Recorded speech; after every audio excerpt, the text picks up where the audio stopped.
আসসালামু আলাইকুম গাইস, কেমন আছেন সবাই? ইশাত অ্যান্ড মম ব্লগস থেকে আপনাদের সবাইকে স্বাগতম। আজকে হচ্ছে পহেলা বৈশাখ, বাংলা বছরের প্রথম দিন। তো সবাইকে শুভ নববর্ষের শুভেচ্ছা জানিয়ে আজকের ভিডিওটি শুরু করছি। আমি ইশাতকে নিয়ে সকাল সকাল টিএসসিতে গেলাম। যে ও বললো যে আম্মু কোথায়, রমনা বটমূলে কোথায় কনসার্ট হয় বা কোথায় আসলে সবাই ঘুরতে যায়, সকালটা কিভাবে পহেলা বৈশাখে শুরু করে সবাই, ওর সকালটা দেখার খুব ইচ্ছে ছিল। তো আমি জানতাম শাহবাগ টিএসসির ওখানে সম্ভবত অনুষ্ঠান এগুলো হয়।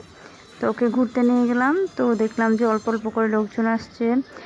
এই যে বাচ্চারা ইচ্ছে মতো মানে নকশা করছে যে যার মতো। তারপরে এই যে কুলফি, তারপর আপনার বিভিন্ন ধরনের টিকিট সংগ্রহ করে দেখে যান। চালু চালু টিকিট কাটুন, ভূতের বাড়ি প্রবেশ করুন। হ্যাঁ, ভূত নিয়ে গল্প অথবা আপনার পরিবার পরিজন সবাইকে করুন নানান ভূতের নানান খেলা। আর তারই সাথে ভয় গুণ ভৌতিক আনন্দে। বিশেষ দ্রষ্টব্য, ভূতের গায়ে কেউ হাত দেবেন না, মোবাইলে ফ্ল্যাশ জ্বালাবেন না, মোবাইলে কেউ ভিডিও করবেন না। অভিজ্ঞতা পেতে, নতুন কিছু দেখতে এক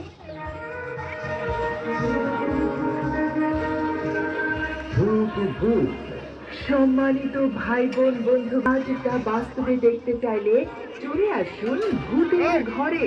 জলদি টিকিট সংগ্রহ করে দেখে যান। চালু চালু টিকিট কাটুন, ভূতের বাড়ি প্রবেশ করুন।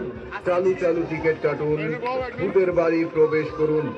হ্যাঁ, ভূত নিয়ে গল্প কাহিনী আমরা সবাই শুনেছি, তাই এবার সরাসরি আপনি অথবা আপনার পরিবার পরিজন সবাইকে নিয়ে ঘুরে আসুন ভূতের বাড়িতে আর উপভোগ করুন নানান ভূতের নানান খেলা। আর এরপর আমরা কনসার্ট দেখতে গেলাম। এখানে প্রচুর মানুষের ভিড়, দেখুন কত লম্বা লাইন, সিরিয়াল ধরে মানুষ ঢুকতেছে। আমিও ওয়েট করছি যে যাব, এত ভিড়ের মধ্যে কীভাবে যাব। তো যা হোক, অবশেষে আমি কনসার্টে ঢুকলাম।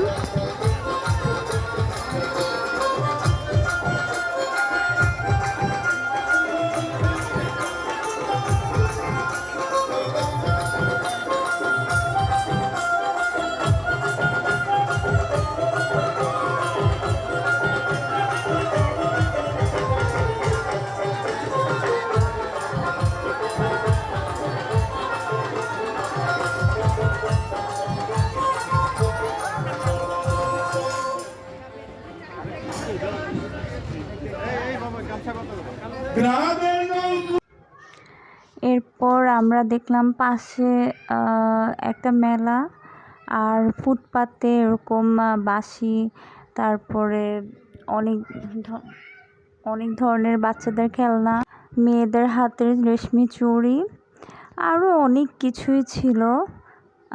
দেখে মনে হচ্ছিল যে সবগুলো চুড়ি আমি নিয়ে নিই, বাট আর নেওয়া হয়নি, জাস্ট ভিডিও করলাম। মানুষজনের ভিড় এত ছিল, সকালে আসছি তখনও তো ভিড় ছিল না, বাট যখন 8টা-9টা ওভার হচ্ছে দেন মানুষের ঢল নামতেছে। আর এত প্রচণ্ড গরম ছিল যে আমি আসলে ফিল করতে পারতেছিলাম না। তো যা হোক, আমরা পাশে দেখলাম যে আরেকটি মেলা বসছে, কাপড় চোপড়, 3 পিস, পাঞ্জাবি, বাচ্চাদের কাপড় চোপড় সহ অনেক অনেক অনেক কিছু। তো একটু ঢুকে ঘুরে ঘুরে দেখলাম, বেশ ভালোই। তো এই আর কি, পয়লা বৈশাখের সকালটা এভাবেই গেল। আর আমি রেস্টুরেন্টে অনেক খুঁজছি যে পান্তা ইলিশ খাবো, বাট কোথাও পাই নাই, সব বন্ধ ছিল। আর টিএসসিতেও পেলাম না। তো ঘোরাঘুরি শেষ, এখন আপনাদের থেকে বিদায় নিব। আল্লাহ হাফেজ।